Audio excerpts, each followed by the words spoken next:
नमस्कार আমি সুমনা আমার নতুন একটি ভিডিওতে তোমাদের সবাইকে স্বাগত জানাই। কেমন আছো তোমরা সবাই? আশা করি তোমরা সবাই খুব ভালো আছো আর আমিও ভালো আছি। অনলাইন থেকে আমি খুবই কম পারচেজ করি, সেটা তোমরা তো জানোই।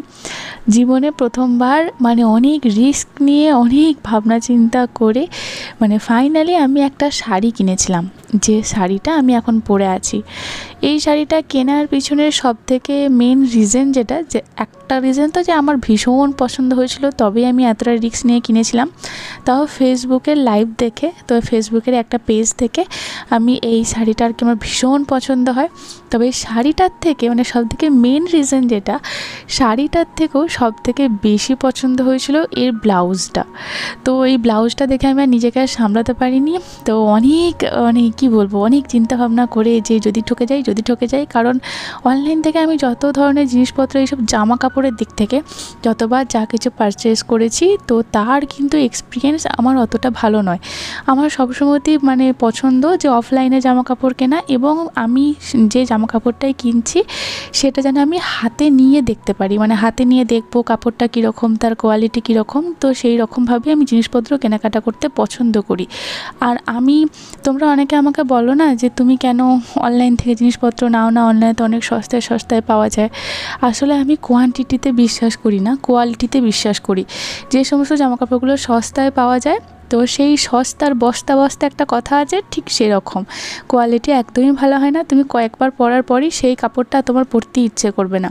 আর আমার একটু নরম, একটু কমফোর্টেবল এই সমস্ত জামা কাপড় পরতে একটু বেশি পছন্দ করি আমি। সে একটু দাম বেশি হোক না কেন, আমি 10টা না কিনে একটা কিনবো, দুটো কিনবো, এইটা আমার নীতি। তো যাই হোক, তো আমি এখন আলতা পরছি। তো কারণ হচ্ছে নীলষষ্ঠী। তো অষ্টমী হওয়ার পর আমি এই 2 বছর নীলষষ্ঠী করছি, আগের বছর করেছিলাম, এই বছর। বিয়ের পর বলতে পারো অনেক অপছন্দের মধ্যেও কিছু পছন্দের জিনিসও আছে। তার মধ্যে একটা হলো এই নীলষষ্ঠী। মন্দিরে ব্রাহ্মণ এসেছে কিনা সেটা দেখতে গিয়েছিলাম, গিয়ে দেখলাম যে এখনও আসেনি, একটু দেরি হবে।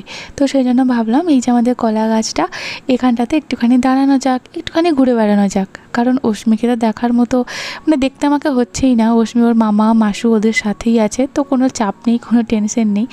তো আমার বিয়ের আগে এই নীলষষ্ঠীর ব্যাপারটা আমার ভীষণ ভালো লাগতো। নীলের ঘরে বাতি দেওয়া, আমাদের এখানে নীলষষ্ঠী বলে না, আমাদের এখানেতে বলে নীলের ঘরে বাতি দেওয়া। তো বিয়ের আগে আমাদের পাড়ায় সবাইকেই দেখেছি ছোটো থেকেই, যেহেতু আমাদের এখানে খুব ধুমধাম করে গাজন হয়, যেটা অলরেডি তোমরা দেখছো। তো খুব ইচ্ছা যেত যে সবাই দিচ্ছে, আমার মা কাকিমা কেন দিচ্ছে না, ঠাকুমা কেন দিচ্ছে না, সবাই কি সুন্দর বাতি জ্বালাচ্ছে, মোমবাতি জ্বালাচ্ছে, আমাদের কেন দিচ্ছে না, খুব খারাপ লাগতো। তো দেয় না, তার একটা অবশ্য রিজনও আছে, কারণ দিতে নেই, কোনো এক সময় কোনো এক কালে নাকি বাধা পড়ে গিয়েছিল, তারপর থেকে নাকি আর নীলের ঘরে বাতি দেওয়া এই ব্যাপারটা উঠেই গেছে, কেউ আর দেয় না। কিন্তু বিয়ের পর আমার শ্বশুরবাড়িতে এই নিয়মটা আছে, যেটা শোনার পর আমার ভীষণ ভালো লেগেছিল। যে ছোটোবেলা থেকেই একটা আক্ষেপ ছিল, সেই আক্ষেপটা আমার পূরণ হলো। তো যাই হোক, এখানে আমার বোন স্নান টান করে গোপাল সেবা দিচ্ছে। আমার ওর তো একটা ছোট্ট গোপাল আছে, তোমরা জানো। ও এখান থেকে তুলসী পাতা তুলতে ভুলে গেছে, তো সেই জন্যই আমাকে বলে যে 6টা তুলসী পাতা এবং একটা মঞ্জুরি, তো যেন শীষ আর কি, তুলসীর যে শীষ, অনেকে মঞ্জুরি বলে, আমাদের এখানে শীষ বলে। তো যাই হোক, তো সেটা যেন আমি ওকে দিই। তো মাকে বললাম যে কোথা থেকে তুলবো। তো তুলসী মঞ্চের যে মেন গাছটা, তুলসী গাছ, সেটা তো তোলা যাবে না, কারণ সেটা তো পুজো হয়। তার পাশেই একটা ওর থেকেও বড় একটা তুলসী গাছ হয়েছে। তোমরা কতটা বুঝতে পারছো আমার ভিডিওতে আমি জানি না, কিন্তু এই গাছটা অনেক বড় আর অনেক আর কি মঞ্জুরি হয়ে উঠেছে, প্রচুর মঞ্জুরি। তো সেই জন্য ওখান থেকে আর কি তুলে আমার বোনকে আমি দিয়ে এলাম। সকাল থেকে 1 গ্লাস জল ছাড়া কিচ্ছু খাইনি। তো সেই জন্য কাকিমা বললো যে পিত্তি পড়বে, যেহেতু আমার বাচ্চা মেয়ে আছে, সে তো যখনই ওর মন চায় তখনই ও ব্রেস্ট ফিড করবি, ও তো আমার কথা শুনবে না, মায়ের কি অবস্থা সেটা ও শুনবে না। তো সেই জন্যই বললো যে যেন আমি একটুখানি ছাতু শরবত খাই। তো কাকিমা দেখলাম রান্নার কাজে ব্যস্ত, কাকিমা আমাকে বললো যে বানিয়ে দেবে, কিন্তু আমি বললাম যে না, কোনো অসুবিধা নেই, প্রয়োজনও নেই, যেহেতু আমি ফ্রি আছি এখন, যেহেতু ব্রাহ্মণ আসেনি, তো আমি বসে বসেই কী করবো। তো নিজের শরবত নিজেই বানিয়ে খাচ্ছি। ওদিকে আমার মেয়ে গেছে আমার মায়ের সাথে ছাদে জামা কাপড় মিলতে, সেখান থেকে আমাকে টাটা দিচ্ছে। তবে শরবতটা আমাকে আর খেয়ে শেষ করতে হয়নি, তার আগেই ঠাকুমা আমাকে হাঁক দেয়, বলে সুমনা ব্রাহ্মণ চলে এসেছে। তো আমি সেই কোনো রকমে পড়িত মরিত করে ঢকঢক করে শরবতটা খেয়ে নিয়ে গ্লাসটা কোনো রকমে ধুয়ে দৌড়। মা আমাকে কিছু একটা কাজ বলছিল, তো আমি বললাম যে না না কোনো অসুবিধা নেই, এখন আমি করতে পারবো না, আমি এসে করব, আগে ব্রাহ্মণ চলে এসেছে, আগে নীলের ঘরের বাতিটা তো দিয়ে আসি। এবার তোমরা অনেকেই বলবে নীলের ঘরের বাতি তো সন্ধেবেলায় দেয়, তাহলে তুমি এখন কেন দিচ্ছ? দুটো নিয়ম আছে, দুপুরবেলাতেও দেওয়া যায়, মানে সকালের দিকে যে পুজোটা হয় সেখানেও তুমি দিতে পারো। আবার তুমি যদি চাও, মানে সবটাই তোমার উপর ডিপেন্ড করছে, তোমার মানে তুমি কোন অপশানটা চুজ করবে সেটা তোমার উপর ডিপেন্ড করছে। তুমি আবার সারাদিন এইভাবে উপোস থেকে তুমি সন্ধেবেলাতেও কিন্তু নীলের ঘরের বাতিটা তুমি দিতে পারো। কিন্তু যেহেতু তোমার ছোট বেবি, তো সেই জন্য আমি এখন অতক্ষণ উপোস থেকে আমি নীলের ঘরের বাতিটা দেবো না। তার কারণ বুঝতেই পারছো যে আমি যদি একা থাকতাম তাহলে তো কোনো অসুবিধাই নেই, যেমন আগে শিবরাত্রি করতাম, সারা দিন জল পর্যন্ত খেতাম না, সেটা একটা আলাদা জিনিস। কিন্তু এখন যেহেতু ছোট বেবি, তো সেই জন্য আমি এই রিস্কটা আর নিইনি, বা এটা আমি এখন করিনি। কিন্তু অশ্মি বড় হয়ে যাওয়ার পর আর এই নীলের ঘরের বাতি দেওয়াটা তো এখনকার নয়, মানে এরপর তোমার সারা জীবনই চলতে থাকবে। তো সেই সারা জীবনই আমি নীলের ঘরে বাতি দেব যতদিন আমি বেঁচে আছি। প্রত্যেক বছর ওই যে ছাদ থেকে কেমন আমাকে টাটা করলো দেখলে। তো আমি এখন পুজোর বাটা নিয়ে এখন এখানে একটু ওয়েট করছি আমার এক দিদির জন্য। তো যত আর কি অশ্মি বড় হবে তত আর কি আমি ভেবেছি যে সন্ধ্যেবেলাতেই দেবো, যখন রাত্রের দিকে দেয়, তো এখন এই দুপুরবেলাতেই দিয়ে দিই, যেটা আর কি সবাই বলছে। এই যে আমরা এখন চলে এসেছি শিবঘরে, কিন্তু ব্রাহ্মণও চলে এসেছে, আমাদের পুজো টুজোও এখানেতে দিয়ে দিয়েছি, সমস্যা হয়ে গেছে অন্য জায়গায়। ব্রাহ্মণ আমাদেরকে বলেছিলেন 8টা সাড়ে 8টার সময় চলে আসবেন সকালে, যতটুকু আর কি আমি জানি, আমাকে যতটুকু বলা হয়েছিল। কিন্তু যেখানে অন্যান্য পাড়ার সমস্ত বড় মা, কাকিমা, জেঠিমা, বৌদিরা ওরাও তো নীলের ঘরে বাতি দেবে, এই এখনই দেবে আর এই মন্দিরেই দেবে, কিন্তু ওনারা জানেন ব্রাহ্মণ আসবেন 11টা সাড়ে 11টার দিকে। তো এখানে একটা মিসআন্ডারস্ট্যান্ডিং হয়ে গিয়েছিলো। তো ব্রাহ্মণ চলে এসেছিলো, আমরা মানে আমি আর আমার দিদি এখানে পুরো রেডি, কিন্তু ওনারা এখনও রেডি হতে পারেননি, মানে পুজোর জোগাড়ও হয়নি, স্নানও করেননি। তো সেই জন্য ব্রাহ্মণ এসেও ফিরে যান। তো কী আর করা যায়, আলপনা দেওয়া বাকি রয়েছে। তো আমার দিদি এখানে দেখো কত সুন্দর করে একটা আলপনা দিচ্ছে, তো সেটাই আমি দেখছিলাম আর একটু শিখেও নিলাম। বাড়ি ফিরে মানে শ্বশুরবাড়ি ফিরে ওখানে তো আমি আলপনা দেবো। তো যাই হোক, তো সেটাই এখানে একটা মিসআন্ডারস্ট্যান্ডিং হয়ে গেছিলো। তো সেই জন্য পুজো রেডি, আমরা রেডি হয়ে যাওয়া সত্ত্বেও পুজোটা এখন আর হলো না। তো উনি বলেছিলেন 12টা সাড়ে 12টার দিকে আসবেন, তো তারপরে আর কি পুজোটা হবে। আমাদের একটুখানি মন খারাপও হয়ে গেছিলো যে এই বললো 8টা সাড়ে 8টা, তারপরে আবার 12:30, 12টা সাড়ে 12টা, কারণ উনি আবার আমাদের যেখানে গাজন হচ্ছে তো ওখানের পুরোহিত, মানে ওখানেও উনি পুজো করবেন। তো একবার যদি সন্ন্যাসীরা এসে যায় তাহলে সেই শেষ হতে পুজো 1টা বা 1:30 আর কি বেজে যাবে। তো আমি সেটাই ভাবছিলাম হয়তো যে অনেকটা দেরি হয়ে যাবে, একদম দুপুর হয়ে যাবে। তো তত দুপুর আর কি হয়নি, তার আগেই চলে এসেছিলেন, অসুবিধা সেরকম কিছু হয়নি। তো এই দেখো সমস্ত পুজো টুজো এখানে ধরে দেওয়া হয়েছে। আমাদের এখানে এক বড় মা আমাকে বললো যে পুজোটা তাদের বাড়ি থেকে এনে মন্দিরেতে ধরে দেওয়ার জন্য, তো আমি ধরে দিলাম। আর এখানেতে আমার দিদি বললো যে ঠিক আছে চল, এখন যখন পুজো হবে না, একটা ধূপ ধরিয়ে আর কি ভগবানকে একটু সামনে ঘুরিয়ে ধূপটা জ্বালিয়ে দিয়ে চলে যাই। তো আমি সেটাই করলাম। আমার এক বৌদি অশ্মিকে নিয়ে এখন আদর করছে। ও দেখ কেমন, দেখ ঘরটা এখন বন্ধ করে দিল, দেখ মনে করছে আমি কোথাও চলে যাবো। আমার মা কোথায় গেল গো? দেখ কত আম, আমার গাছে কত আম এসেছে, দেখ দেখ আমার গাছে কত আম এসেছে, দেখ দেখ দেখ দেখ তো বেটি লঙ্কা তুলেছে।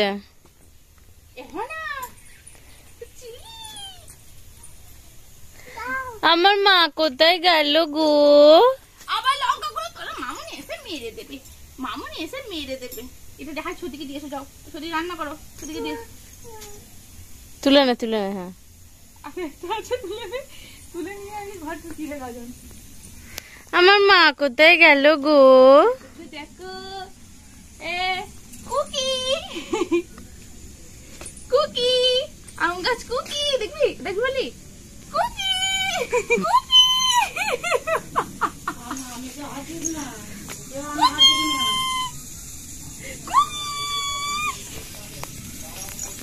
এটা আমার মাথায় টিকলি হয়েছে। তুই আমাকে শাড়ি পরিয়ে দে। হ্যাঁ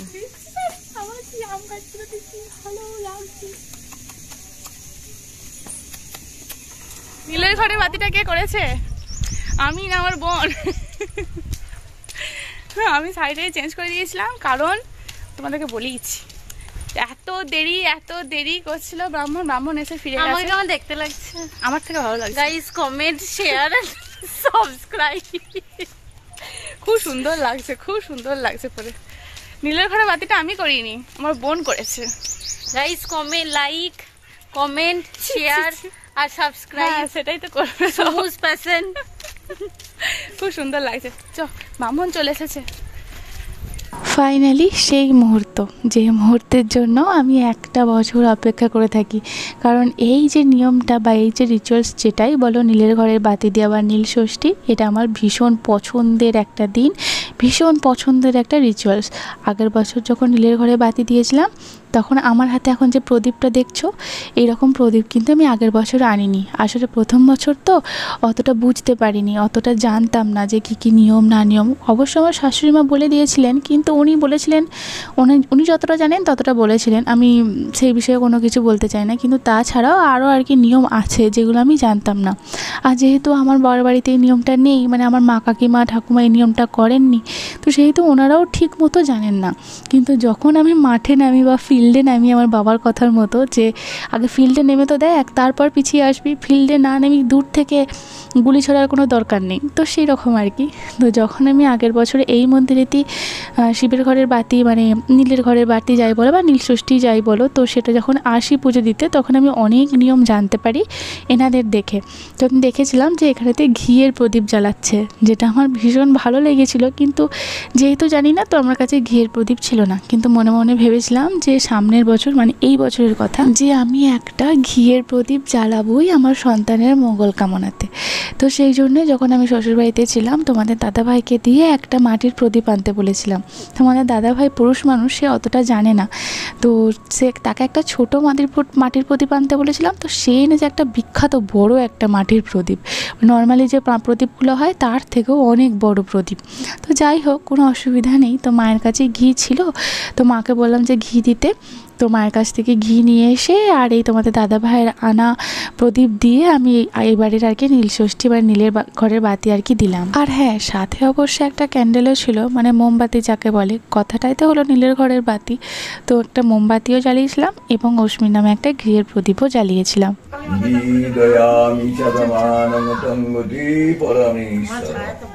ওম নমঃ শিবায়। শিবায় শান্তায় কারণত্রয় হিতরি নিবেদয়ামি চাত্মানং তং গতি পরমেশ্বর। সচন্দন পুষ্পাঙ্গ বাবা উমাপতিনাথ শিবায় নমঃ। জয় বাবা।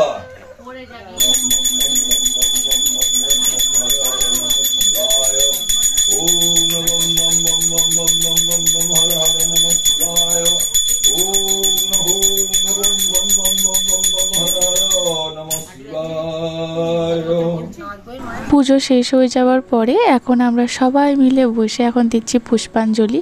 তো এখন তোমাদের হয়তো মনে হতে পারে যে ফুলগুলো তো আমরা মানে ভিডিওটা দেখার পর বা যদি কেউ ভালো করে লক্ষ্য করে দেখো, তাহলেই সে বুঝতে পারবে যে ফুলগুলো আমরা বাবার দিকে, মানে শিব মূর্তি যেখানেতে রয়েছে বা শিবলিঙ্গ যেখানেতে রয়েছেন, তো সেই দিকে ফুলগুলো দিইনি।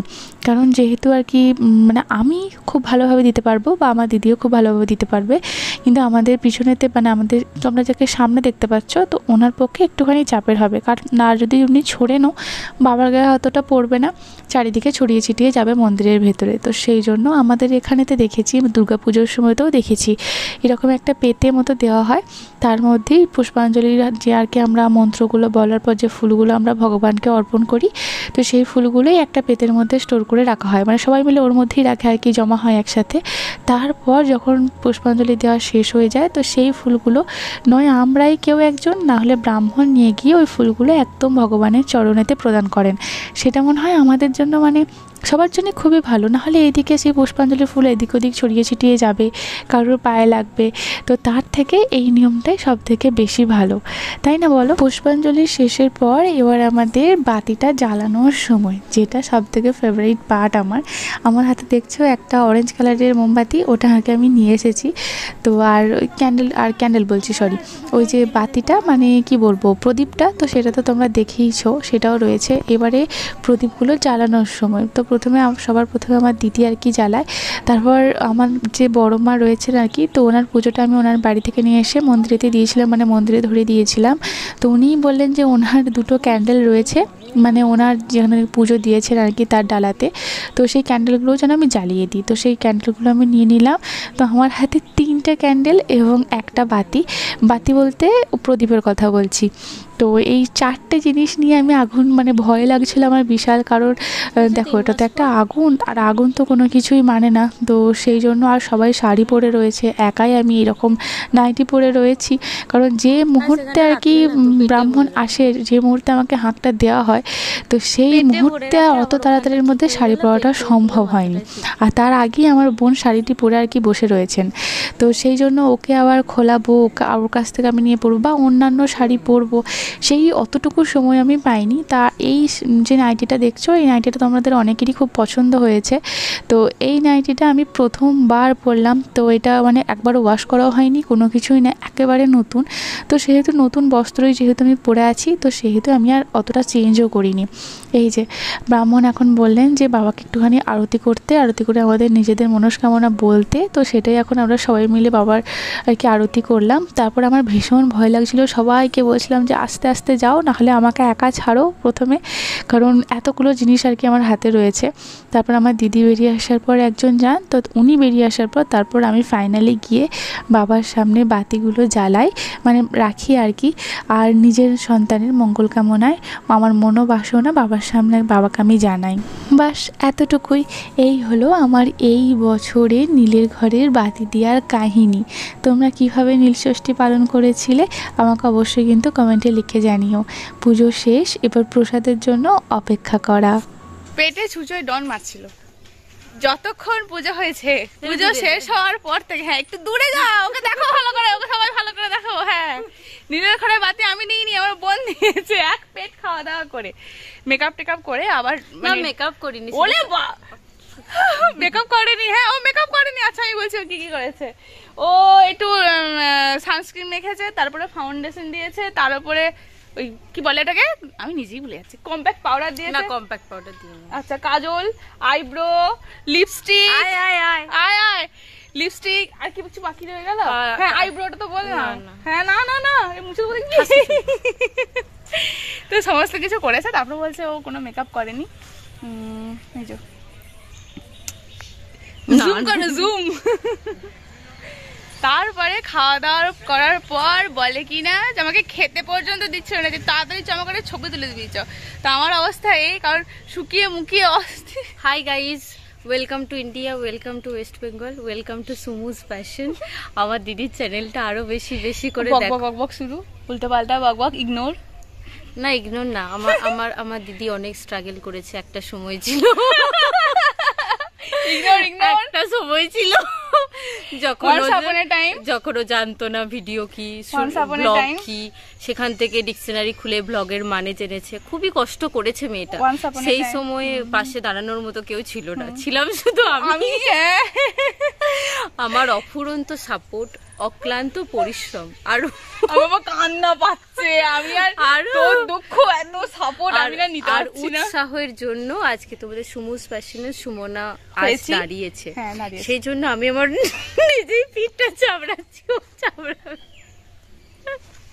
ঠিক আছে গাইস, সি ইউ লেটার।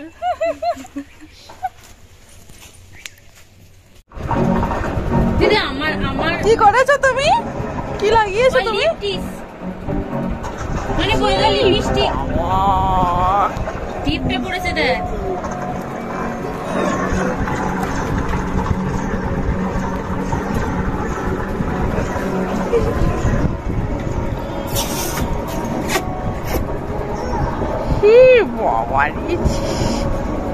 মানে মোছো, ওগুলো মোছো।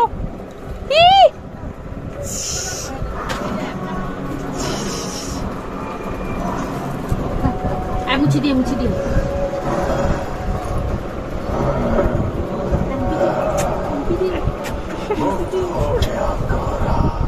হাতে মোচ মেয়ে যায়, মোচ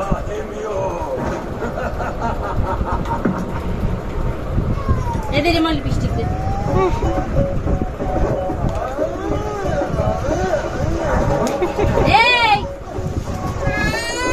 উনি অমনি করতে না, তুমি আমার শোনা না। মাথার চুল নিয়ে চুলাটা